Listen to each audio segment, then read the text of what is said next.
sekali bisa berjumpa dengan Bapak di siang hari ini. Okay. Kita ngobrol-ngobrol ya Pak ya, seputar tentang Bapak ya Pak ya. Yeah. Baik Kak, di sini bisa nggak Pak Edi ceritakan mengenai Bapak kayak bisnis apa yang saat ini sedang ditekuni? Bisa diceritakan nggak Pak? Ya, pertama nama saya Edi Herunas. Ya, saya sekarang umur 42 tahun. Profesi saya full time online forex trader. Forex trader ya Pak ya, iya. melakukan online juga. Full time. Baik. Di sini sejak kapan sih Bapak memutuskan untuk ahli di bidang forex online trading ini? Mungkin kalau kata ahli mungkin tidak tepat ya untuk saya. Sampai saat ini saya masih belajar.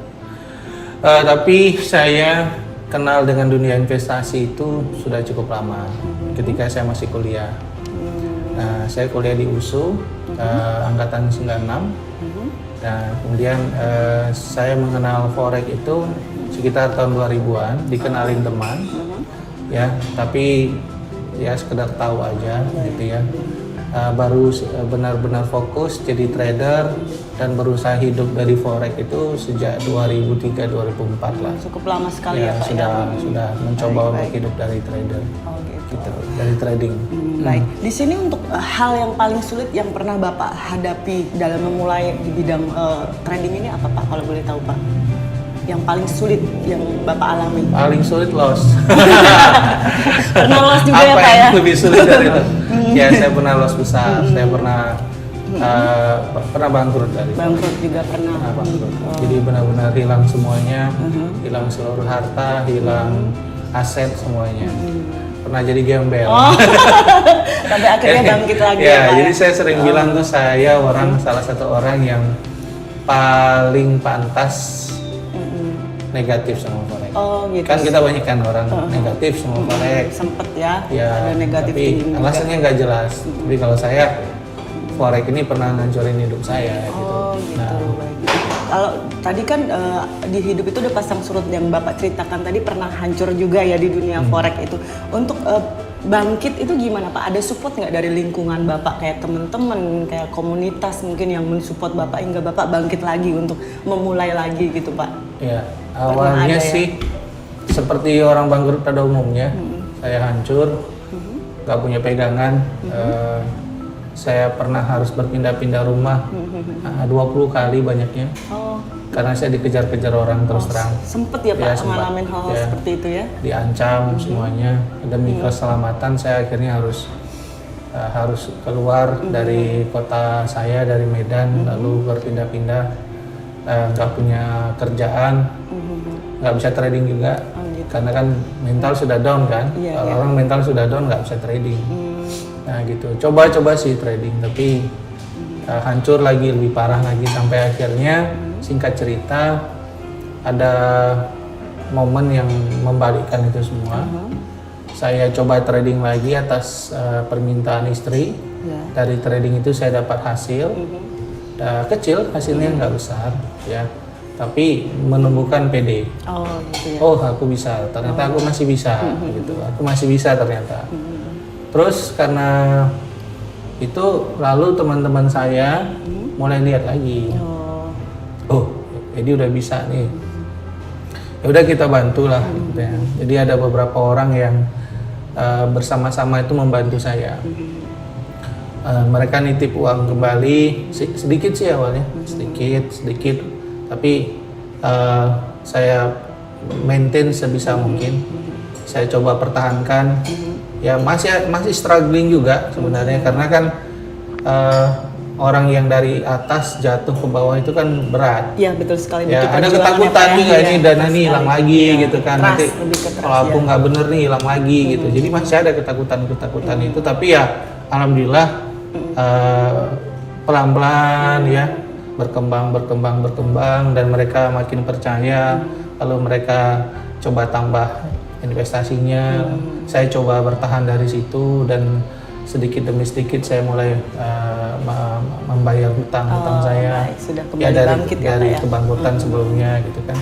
Kayak begitu. gitu.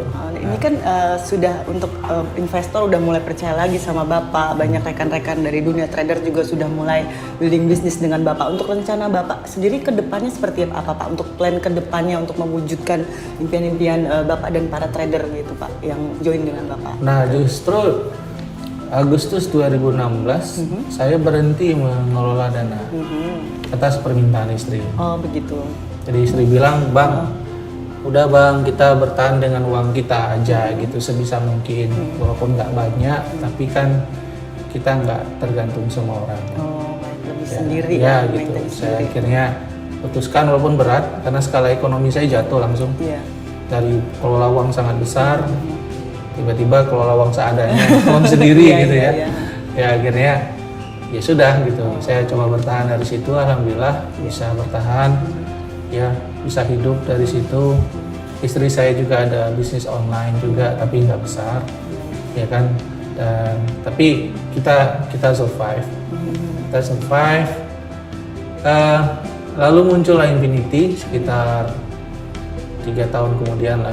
Kalau Infinity itu kalau boleh tahu apa itu Pak untuk kayak edukasi atau gimana? Boleh diceritain nggak Pak tentang Infinity? Oh, kalau Infinity itu sebenarnya nggak sengaja gitu.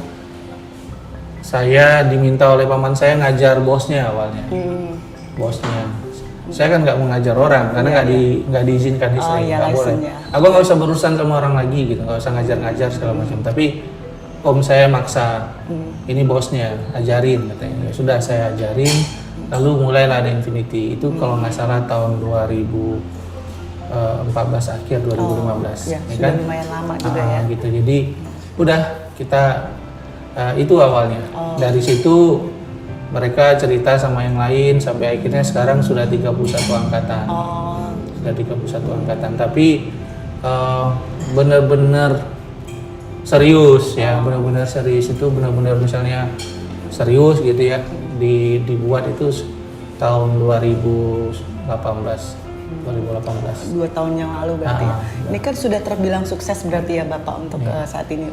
Boleh tahu nggak Pak kunci suksesnya Bapak Edi? Bisa di-share mungkin ke kami begitu Pak, kunci untuk sukses gitu kan. Setelah mengalami pasang surut tadi, bangkit lagi. Sebenarnya harus gimana sih Pak supaya teman-teman yang lain juga bisa sukses seperti Pak Edi? Tergantung sih definisi suksesnya. Mungkin lebih ke waktu ya Pak Edi ya. Jadi kayak saat sekarang lebih ke. Jadi saya mungkin tidak menjawab pertanyaan itu secara spesifik, baik. tapi yang saya syukuri dari hidup saya aja. Baik. Hari ini saya bisa punya penghasilan yang cukup, ya bisa membiayai gaya hidup saya, tapi tanpa perlu bekerja dengan sangat keras.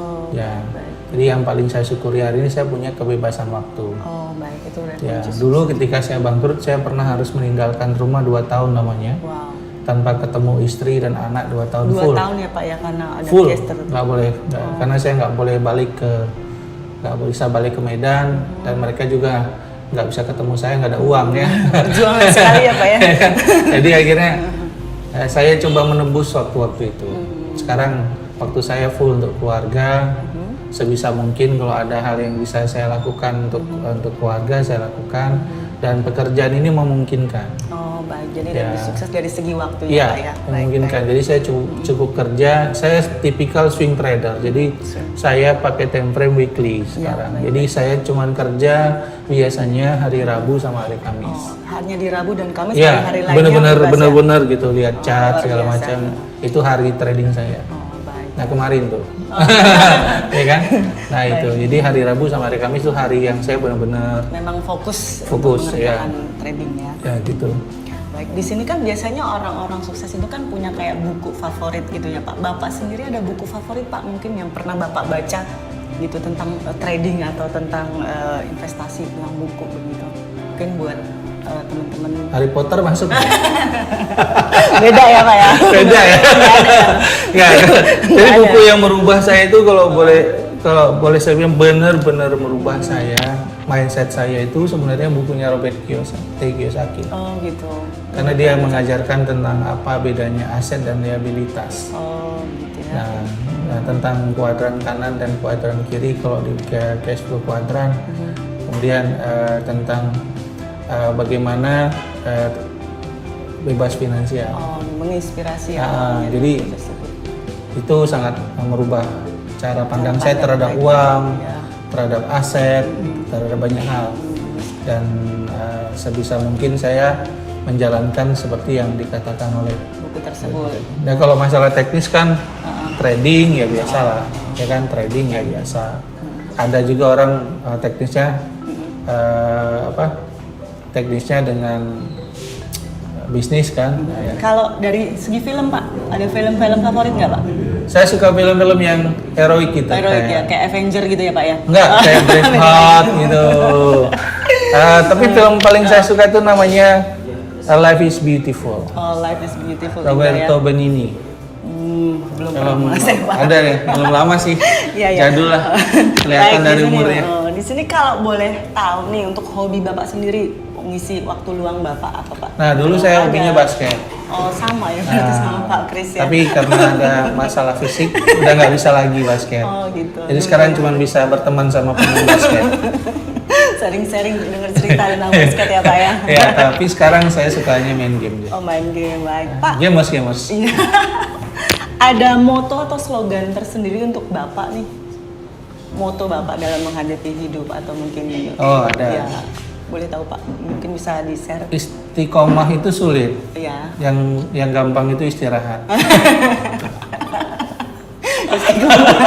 Ya, saya sangat memegang kata istiqomah, artinya disiplin ya. Jadi saya tahu dalam profesi saya ini pinter perlu, ilmu perlu, cerdas perlu, kemampuan analisa perlu, ya, informasi perlu. Tapi yang paling perlu itu adalah disiplin. Disiplin ya. Jadi komitmen kita untuk disiplin. Ada orang dengan satu teknik saja, dia pelajari teknik itu sederhana banget tekniknya. Bahkan kalau dinilai, waduh ini teknik apaan sih? Gitu. Ya kan, kayaknya anak TK juga bisa. Betul. Tapi dia disiplin dengan teknik itu, dia sukses. Ada orang yang punya teknik bagus banget, belajar pada puluhan guru. Puluhan guru dia belajar, bayar mahal kemana-mana. Tapi dia nggak punya disiplin. Jadi semua ilmunya itu nggak ada guna. Nggak kepake lah ya Pak ya, jadi intinya baik. Di sini kembali lagi nih Pak, kita ke dunia forex nih atau trading. Bisa dijelaskan menurut Bapak opini mengenai dunia forex di Indonesia itu seperti apa sih Pak? Dari kacamata Bapak. Kalau dulu sih banyak negatif ya. Karena banyak orang hilang uang trading forex. Saya sendiri kan pernah kena, saya jadi korban juga. Ya, yang dari 2 tahun ya. Memang ya itu. Sekarang sama sih. Ya maksudnya orang-orang yang menipu, yang ngasih iming-iming, yang memanfaatkan ketidaktahuan orang lain gitu ya untuk kepentingan diri sendiri, coba ambil untung dari orang ya. Betul. Nah itu masih ada. Tapi beruntung kita saat ini banyak lembaga edukasi forex sudah banyak. Orang-orang yang ngajar forex udah banyak, kemudian broker-broker juga sering mengadakan edukasi. Jadi lebih mudah ya Pak, orang yang mau belajar forex ya. Edukasi di internet kita gampang dapat, di Google, di YouTube semuanya. Bahkan kita bisa belajar dari orang-orang hebat kan, ya guru-guru besar gitu ya, kita bisa belajar langsung di YouTube, sudah banyak videonya gitu. Jadi sudah jauh lebih gampang dan lebih positif. Dan lebih banyak juga orang berhasil sekarang. Walaupun susah juga nemuinnya. Ya, di sini untuk skill-skill utama nih untuk menjadi trader yang sukses seperti Bapak, kira-kira ada nggak yang mesti harus dipelajari gitu? Kayak misalnya harus dipelajari sebelum terjun ke dunia trading gitu loh? Ataukah hanya... Nah, ini uniknya trading ya. Jadi kita bisa bikin ribet, kita bisa bikin simpel. Contoh, bikin ribet itu kita pelajari semua ilmunya, knowledge-nya. Kita pelajari tentang misalnya kalau di Infinity candlestick, support resistance, ya kemudian cara analisa, fundamental, technical, semua kita pelajari. Tentu itu butuh waktu. Ya banyak yang harus dipelajari, buku juga banyak yang harus dibaca. Belum lagi latihan semuanya dan banyak teknik yang berbeda-beda yang harus kita pahami. Ada teknik untuk ranging market, ada teknik untuk trend, segala macam. Nah, tapi juga bisa kita bikin sangat simpel. Saya baru coba ke anak saya kemarin. Jadi anak saya itu saya kondisikan. Saya coba buktikan bahwa bisa nggak orang yang nggak diajarin apapun, bisa trading. cuman dikasih instruksi bisa trading. Oh, dia terjun ke market gitu. Nah gitu. Oh. Jadi saya Terus gimana? Bisa nggak, saya Pak? kasih dia $1.000. Ada kebetulan ada akun gitu $1.000. Coba trading. Kemudian saya masukkan indikator Bollinger Band, simple saja. Saya setting apanya, saya setting semua. Saya cuma kasih instruksi. Kalau kena atas sell, kena bawah buy. Jadi berbeda sekali dengan yang saya ajarkan di Infinity. Baik. Di Infinity kan detail, terstruktur. Ini enggak. Begitu doang. Gitu. Jadi sangat simple ya, Pak, Begitu ya? doang. Nggak lebih. Dia nggak tahu candlestick itu apa, nggak tahu dia. Super resistant itu apa, nggak tahu. Dia nggak tahu. Trend itu apa, dia nggak tahu. Apapun dia nggak tahu. Yang dia tahu cuma sell di atas, buy di bawah. Kena atas sell, kena bawah buy. Simple sekali ya. Dan bisa profit. Jadi intinya nggak perlu skill atau gimana, tapi intinya harus mengerti dulu ya konsep trading itu seperti apa gitu ya Pak Edi. Kenapa saya berpikir seperti itu kemarin? Karena saya lihat dia sangat bagus dalam pola. Dia jago main rubik, terlalu cepat banget matanya. Jadi saya pikir melatih mata tadi. Coba deh, mana tahu bisa nih gitu kan? Bener. Malah saya khawatir nanti kan dia ada rencana mau belajar forex habis ujian, nanti dia bilang ayah tidak mau belajar benar-benar. Saya malah khawatir kalau saya ajarin yang benar malah nggak profit lagi. Jadi akan mengalir. Jadi ribet otaknya. Waduh. Dibikin simple. Jadi ya. Nah ini yang saya terapkan di Infinity. Jadi di Infinity itu ada namanya coaching. Ya, saya tidak memberikan teknik yang sama untuk setiap orang. Ada 3 tahap kita punya. Yang pertama itu teaching, saya ajarin hal yang sama, teori forex semuanya yang berkaitan dengan cara trading Infinity semua dapat materi sama. Cara trading dapat semua sama. Dan tahap kedua disebut mentoring, itu sharing experience. Jadi kita pengalaman saya sebagai trader saya coba ajarkan ke mereka. Begini loh, yang kita pelajari selama ini begini loh penerapannya. Ada latihan di situ, ada challenge di situ, ada tugas, ada semua dan dievaluasi. Jadi dia merasakan praktek sampai dia dapat experience-nya. Tapi tidak semua orang bisa menjalankan hal yang sesuatu yang berhasil bagi saya belum tentu berhasil. Penerapannya berbeda buat orang lain. Hasilnya karena beda waktu ya, trading kita beda, profil resiko beda. Saya orangnya misalnya nggak kuat nahan resiko, ada orang yang sangat kuat nahan resiko. Saya orangnya nggak tahan duduk lama-lama di depan monitor, ada yang tahan duduk lama-lama depan monitor. Saya orangnya kerjanya pagi hari, dia malam hari, itu kan berbeda semua. Jadi nggak bisa kita kasih satu solusi untuk semua orang. Nah ada pendekatan ketiga yang kita buat namanya coaching. Jadi setiap orang itu akhirnya akan menemukan cara trading dia sendiri. Berarti beda orang beda cara seperti itu ya Pak ya. Dia tetap bisa cara trading Infinity sudah selesai, tapi nanti kita kembangkan lagi dia akan ngerti cara trading dia sendiri, yang paling nyaman untuk dia. Menemukan rule-nya sendiri. Ini loh yang paling cocok. Saya akan trading jam segini di pair ini, caranya begini, SOP-nya ini dia dapat sendiri. Nah itu yang kita kondisikan dan alhamdulillah sejak itu kita terapkan banyak yang berhasil karena natural ya, tidak dipaksa. Baik Pak, ini untuk sesi terakhir atau pertanyaan terakhir nih Pak. Di sini kan sekarang banyak sekali ya, terutama di Indonesia banyak trader yang pemula, masih baru gitu. Bahkan anak-anak muda sekarang kita lihat juga mereka mulai mencoba trading. Saran Bapak sendiri untuk trader yang memulainya atau pemula gimana Pak? Gini. Sarannya. Untuk jadi seorang atlet, orang tuh latihan bahkan sampai 10 tahun. Ya, untuk jadi pengacara dia harus sekolah, kuliah, ambil S2, magang, jadi dokter juga begitu, sekolah, kuliah, magang dan jadi dokter. Nah, kenapa untuk jadi trader kita cuma mau belajar hari ini, besok langsung profit? Itu sumber masalah menurut saya. Intinya proses ya Pak ya? Orang nggak mau bersabar untuk prosesnya. Jadi orang nggak mau berkorban seperti dia berkorban untuk profesi yang lain. Baik, paham ya. Nah, orang mau bayar mau sekolah puluhan tahun hanya untuk jadi dokter. Tapi orang nggak mau bersabar belajar sebulan untuk jadi trader. Ya, ya. Padahal ilmu udah banyak, ilmu udah gampang dicari, tapi kemauan untuk belajar yang benar itu nggak ada. Padahal apa susahnya sih? Ketik aja mau belajar apa? Candlestick, ketik di YouTube ada kan. Sudah banyak informasi ya Pak Ya, sangat apa gampang saja. sekali, ya. Apa saja. Yang kedua, teman-teman harus sadar bahwa kalau tidak ada niat kerja di institusional ya, bahwa kita ini apa? Kita ini retail trader. Apa itu retail trader? Nah, orang kan suka berdebat sama simple aja. Orang kan suka berdebat tentang teknik gitu. Iya, baik. Aku pakai MA, aku pakai ini, aku pakai itu. Percayalah, nggak satu pun yang kita bicarakan sehari-hari itu dipakai oleh mereka. Ya, jauh. Jadi nggak ada tuh di institutional trader ngomongnya, sudah crossing MA-nya tuh, buy. Nggak ada. Oh, RSI-nya sudah 80 tuh. Ya. Oh, candlestick-nya sudah engulfing ini. Nggak ada. Jadi apapun yang kita bicarakan as a retail trader itu cuma pendekatan. Baik, baik. Ya, cuma pendekatan. Kalau namanya pendekatan, berarti kan bukan yang sebenarnya. Ya. Kita mencoba mendekati saja. Nanti kalau kita mencoba mendekati, kita nggak pernah benar-benar sama. Paling ada, tetap ada jarak. Nah, inilah ruang kesalahan.